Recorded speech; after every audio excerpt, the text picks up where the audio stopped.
For decades, the ndrangheta banned its members from politics, the Italian state, even other secret societies. Then everything changed. They began introducing complex internal ranks, such as the elite level known as La Santa, a change most commonly dated to around 1969-1970. The creation of La Santa marked a major evolution in how the organization operated. Prior to this reform, the ndrangheta enforced stricter traditional rules, including avoiding close contact with politicians or state officials, and maintaining a more rural honor based on structure. However, with the implementing of La Santa, key members were permitted to build direct relationships with politicians, judges, and businessmen, participate more deeply in public contracts, finance, and institutional corruption while operating in a more modern, flexible criminal manner. So what is La Santa? Essentially, it's a super secret, higher level, above traditional rank and file. Only select powerful members make up La Santa.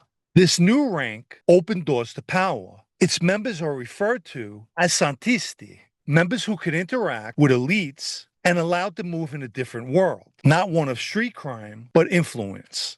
La Santa was only the beginning. The more exclusive level, one considered higher above it, is the Vangelo, a restricted inner circle where members are fewer and possess greater strategic and decision-making influence, involved in things like high-level criminal planning, political and economical connections, and inter-clan coordination. If La Santa opened the door to the outside world, the Vangelo represents those who operate beyond that door. There are ranks of trequartino and quintino, symbolic ranks, levels in proximity to top power, with access to sensitive information, also with the ability to interact with politicians, business elites, and institutional figures.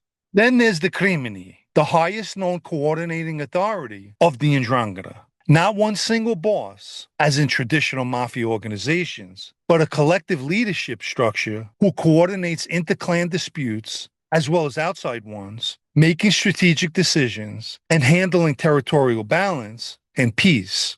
More interestingly, is investigations and testimony describe a network of power that exists beyond the levels mentioned. An alleged level where high-ranking ndrangheta members, influential outsiders, interact in a hidden and deniable way. Levels that are not written in the organization's rules, formally named and intentionally kept off the record, even within mafia circles.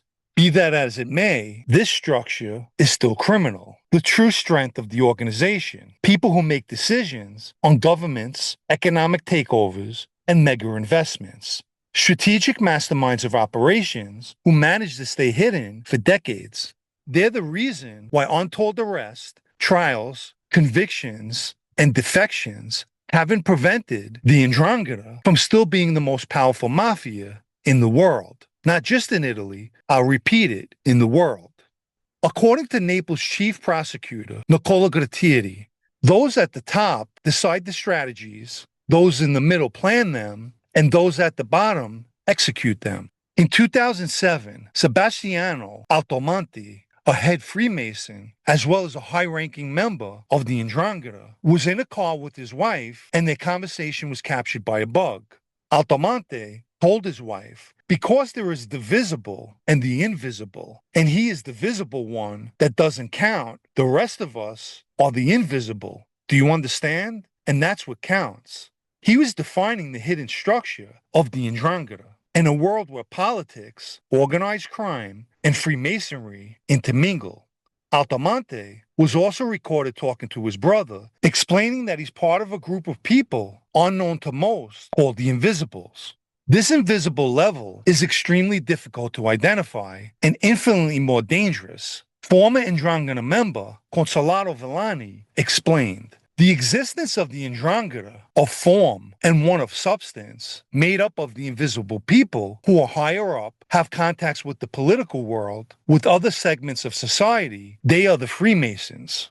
Since the 1960s, the ndrangheta had relations with Freemasonry in a collateral way. By the 1970s, that relationship became closer, where Freemasonry acted as an intermediary. Through La Santa, the ndrangheta were able to enter lodges and fix trials, obtain contracts, and make high-level political connections. Essentially, La Santa transformed the ndrangheta from a criminal organization to an international financial holding company.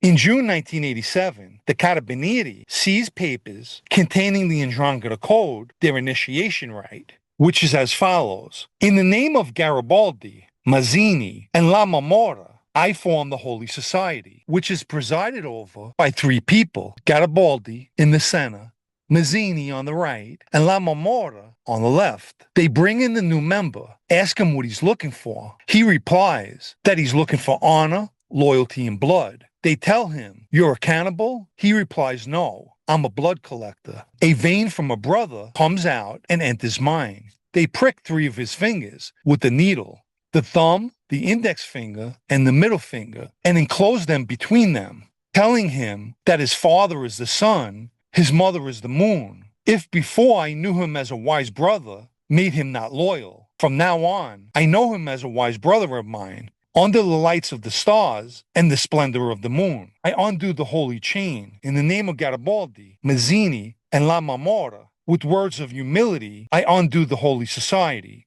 The three names mentioned are heroic Masonic figures, but over and above that is the ndrangheta's ritual passage is identical to the Masonic ritual, which also states his father is the sun and his mother is the moon. Filippo Barreca, boss of the Palero clan, stated, in 1979, I became part of the elite of the ndrangheta, acquiring secret rank, that of Santista, which allowed me to have relations with the Freemasons. Former member Giacomo Laruro stated, until the 1970s, the ndrangheta was subordinate to the Freemasons. For their mediation with the institutions, they received a percentage of the profits. We delegated our interests to them. Our entry into the Freemasons changed the balance of power. We began to dialogue directly with institutions without the need for mediators.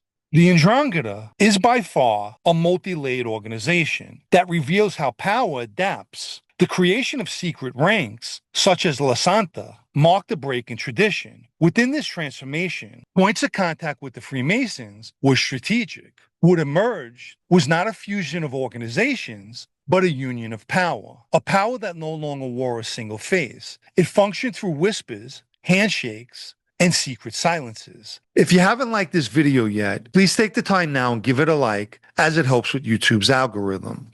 Anyone who'd like to show their appreciation for videos like this, or more importantly, help me to continue making them, you can donate with the Super Thanks icon down below, or through the PayPal Cash App links in the video's description. Let me quickly mention my blog, also called Sitdownnews, especially for those of you who still enjoy reading. The site can be found at sitdownnews.com and is a paid subscription. The ndrangheta, with dual allegiance with the Freemasons, has access to rooms without doors, conversations without records, and to a world where authority is never declared, only recognized. In that world, the most dangerous power is not the one that shows itself, but the one that remains unseen, yet understood everywhere.